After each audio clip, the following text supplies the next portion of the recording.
Anupama serial के ऐसे ही daily update सबसे पहले देखने के लिए चैनल को सब्सक्राइब करें। आज के एपिसोड की शुरुआत में मीता कहती है कि जब पार्टी कोठारी हाउस में ही करनी थी तो फिर यहाँ क्यों बुलाया। राही कहती है क्योंकि लड़कों ने वहां किसी लड़की को बुलाया है। माही कहती है कि बैचलर पार्टी में ये तो नॉर्मल है और वैसे भी लड़के हमारी तरह शरीफ थोड़ी होते हैं। राही कहती है कि फिर तो वहां जाना बहुत जरूरी है। मीता कहती है कि ऐसे बैचलर पार्टी में जाना अच्छी बात नहीं है। राही मीता से कहती है कि काका वहां किसी लड़की के साथ है, ये मैंने खुद देखा है। ये सुनते ही मीता कहती है कि फौरन चलो।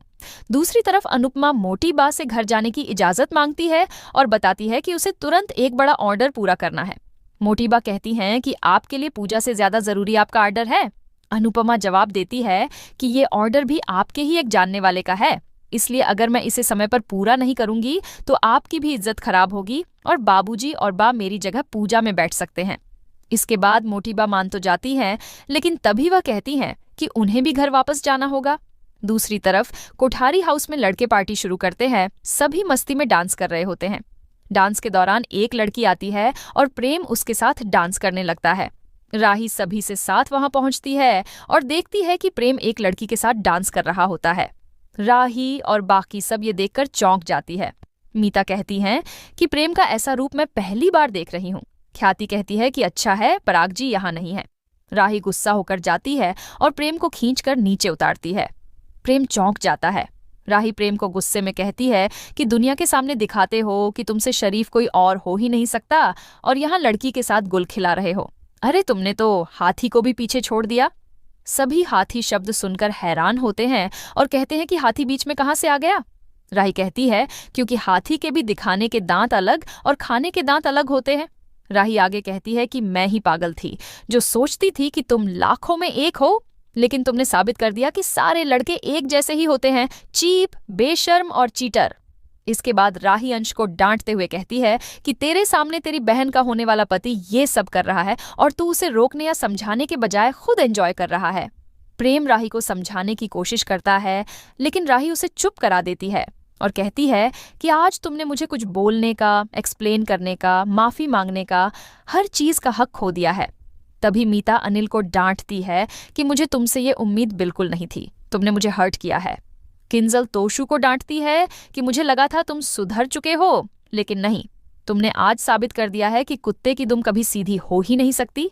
तभी पाखी राजा को डांटती है कि तुम्हें ये सब हरकत करते हुए शर्म नहीं आई। ऐसे तो तुम मोटी बा से इतना डरते हो, अब तुम्हें डर नहीं लगा। राही प्रेम से कहती है कि तुमने कहा था ना कि पार्टी में धूम मचेगी, धूम तो अब मचेगी। राही उस लड़की के पास जाती है और उसे पकड़ती है। तभी उसके बाल राही के हाथ में आ जाते हैं। राही चौंक जाती है। राही देखती है कि एक लड़का ही लड़की बना हुआ था। प्रेम और बाकी सब राही पर हंसने लगते हैं और राही को चिढ़ाते हैं। वो लड़का बताता है कि मैं प्रेम का बचपन दोस्त आकाश हूँ और प्रेम ने मुझे ये सब करने के लिए कहा था। राही हकलाते हुए कहती है कि मैंने तो वीडियो कॉल पर लड़की के बाल देखे थे, इसलिए मुझे ऐसा लगा। तभी अंश राही को कहता है कि ये सोचकर आप दलदलाते हुए पूरे महिला मंडल को लेकर यहाँ रेड मारने आ गई। प्रेम कहता है कि आपने तो सीधा हमारा चरित्र चित्रण ही कर दिया। अरे राही बेबी को बुरा लगा, सभी लड़कियों पर हंसते हैं। राजा कहता है कि इसके लिए ये सब अपनी पार्टी छोड़कर यहाँ आ गई। तभी ईशानी कहती है कि वो पार्टी नहीं, किटी पार्टी थी जहाँ ये सब मिलकर तंबोला खेलने की प्लानिंग कर रहे थे। प्रेम कहता है कि इसका मतलब तुम्हारी पार्टी मजेदार नहीं थी। सभी ये जानकर उन पर हंसते हैं। प्रेम कहता है कि एकदम सही है, लड़कियों की बैचलर्स पार्टी तो ऐसी ही होगी। तोशु कहता है कि लड़कियों की पार्टी में ऐसे बच्चों वाले गेम खेलने के अलावा और हो भी क्या सकता है। प्रेम कहता है कि वैसे तो ये मेरी पार्टी है, लेकिन अब आप लड़कियां यहाँ आ ही गई हो तो आप भी यहाँ एंजॉय कर सकती हो। अंश मजाक उड़ाते हुए कहता है कि वैसे भी वहां जाकर तंबोला खेलने से तो अच्छा ही है। इसके बाद ख्याति कहती है कि सही है, सब साथ में पार्टी करेंगे तो मजा आएगा। परी कहती है कि क्यों ना सब लोग अपना अपना टैलेंट दिखाए। सभी इससे सहमत होते हैं। बादशाह कहता है कि सबसे पहले मैं अपना टैलेंट दिखाऊंगा। इसके बाद बादशाह तबला बजाकर सबको इम्प्रेस करता है और बताता है कि वह चोरी छिपे संगीत सीख रहा है क्योंकि पराग और मोटीबा उसे डांटते हैं। यह सुनकर प्रेम नाराज हो जाता है। अनिल बादशाह को उसके सपने पूरे करने के लिए सपोर्ट करने का फैसला करता है। इसी दौरान अनिल सभी को एक शायरी सुनाता है, जिससे सभी भी को पता चलता है कि अनिल एक अच्छा कवि हैं। राजा कहता है कि घर में इतने छिपे हुए टैलेंट हैं, किसी को पता ही नहीं था। इसके बाद सभी लड़के दुपट्टा ओढ़कर लड़की बनते हैं और लड़कियां नकली मूंछ लगाकर लड़के बनती है। सभी मिलकर खुशी से डांस करते हैं। डांस के बीच में राही ख्याति से भी डांस करने के लिए कहती है। राही कहती है कि जब बेटे की शादी हो रही है तो माँ को भी डांस करना चाहिए। प्रेम को यह बात अच्छी नहीं लगती। इसके बाद ख्याति अपने शानदार डांस से सभी को इम्प्रेस कर देती है। अनिल कहता है कि मोटी बा की वजह से कोठारी हाउस में हर कोई अपनी इच्छाओं को दबाकर बैठा है। इसके बाद अनुपमा पार्टी में पहुंचती है तो वहां का नजारा देखकर चौंक जाती है। सभी अनुपमा को वहां देखकर चौंक जाते हैं। ख्याति के पूछने पर अनुपमा बताती है कि मैं ऑर्डर पूरा करने के लिए पूजा छोड़कर घर जा रही थी, लेकिन मोटी बा ने पूजा का कुछ सामान कोठारी हाउस में रखने के लिए बोला था, इसलिए मैं यहाँ आई। ख्याति अनुपमा को भी पार्टी में शामिल होने के लिए और डांस करने के लिए कहती है। अनुपमा थोड़ी झिझकती है, लेकिन फिर वह भी डांस करती है। अनुपमा को अनुज और उसके डांस की याद आती है।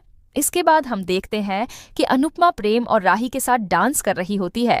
तभी अनुपमा डांस करते हुए मोटी बा से टकरा जाती है। मोटी बा और पराग को देखकर अनुपमा चौंक जाती है। प्रेम और राही भी उन्हें अचानक देखकर चौंक जाते हैं। पराग वहां का माहौल देखकर गुस्सा हो जाता है और कहता है कि ये क्या तमाशा चल रहा है। पराग ख्याति और प्रार्थना को डांस में शामिल होते हुए देखकर हैरान हो जाता है। पराग अनुपमा को ताना मारते हुए कहता है कि बच्चों को क्या कहूं जब बड़े ही ऐसी बेशर्मी पर उतरे हुए हैं। पराग गुस्से में कहता है कि ये हमारा घर है, यहाँ हमारे भगवान का मंदिर है, हमारे परिवार का मान है, बड़ों की मर्यादा है, लेकिन तुम लोगों ने मान मर्यादा मंदिर किसी का भी लिहाज नहीं रखा। मोटी बा कहती है कि हम तुम लोगों के लिए पूजा करने गए थे और तुम लोग हमारे पीछे ऐसा उछापन कर रहे हो। मोटी बा अनुपमा से कहती है कि आपके पास पूजा करने के लिए समय नहीं है, लेकिन डांस करने के लिए समय है।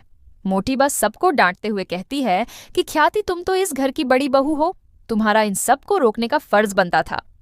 प्रार्थना तुम फोन करके हमें बता सकती थी, और मीता तुम क्या इस घर के सारे नियम भूल गई थी। अनुपमा इस पर अपनी सफाई देने लगती है। तभी पराग उसे टोकते हुए कहता है कि आपके यहाँ ये औंछापन चलता होगा, लेकिन हमारे यहाँ ये सब नहीं होता। हम संस्कारी हैं और नृत्य में भी हम लाज, शर्म और संस्कृति नहीं भूलते, इसलिए आप ये बेशर्मी हमारे घर तक लाने की कोशिश मत कीजिए। इसी बीच प्रेम गुस्से से भर जाता है और अचानक वह फोन से म्यूजिक शुरू करता है। पराग हैरान हो जाता है। प्रेम सबके सामने पराग को चिढ़ाते हुए डांस करता है। डांस के स्टेप करते हुए प्रेम पराग के सामने आता है। तभी पराग गुस्से में प्रेम के हाथ से फोन छीनकर फेंक देता है। सभी हैरान हो जाते हैं। प्रेम कहता है कि मैं डांस करूंगा, बादशाह तबला बजाएगा, मेरी बहन प्रार्थना भी नाचेगी, मेरे घर वाले काका काकी सभी एंजॉय करेंगे, आपसे डरेंगे नहीं। काका को शायरी करना पसंद है तो वह गाएंगे। ये घर है, कोई जेल नहीं, और आप फैमिली मेंबर्स को जेल की तरह ट्रीट नहीं कर सकते। जब आपको इस घर में कोई रोकता या टोकता नहीं है तो फिर आप रोक टोक क्यों करते हैं। पराग गुस्से में अनुपमा की तरफ देखता है। प्रेम पराग से बोलने लगता है। तभी पराग प्रेम को चिल्लाकर चुप रहने के लिए कहता है। पराग अनुपमा से कहता है कि बोल मेरा बेटा रहा है, लेकिन शब्द आपके और आपकी बेटी के हैं, क्योंकि आप लोगों को नाचने और गाने का शौक है। सभी हैरान हो जाते हैं और इसी के साथ एपिसोड खत्म हो जाता है। अगले एपिसोड में देखने को मिलेगा कि अनुपमा और राही महाशिवरात्रि मनाते हैं। राही और प्रेम मुंबई जाकर साथ में MBA करने का सपना देखते हैं, लेकिन दूसरी तरफ मोटी बा कहती है कि वह उनको घर से दूर जाने नहीं देगी। मोटी बा उनके एडमिशन लेटर को जला देती है। आज के एपिसोड के बारे में आप क्या सोचते हैं, हमें कमेंट करके जरूर बताएं। साथ ही ऐसे ही डेली अपडेट्स के लिए इस वीडियो को लाइक करें और हमारे चैनल को सब्सक्राइब जरूर करें।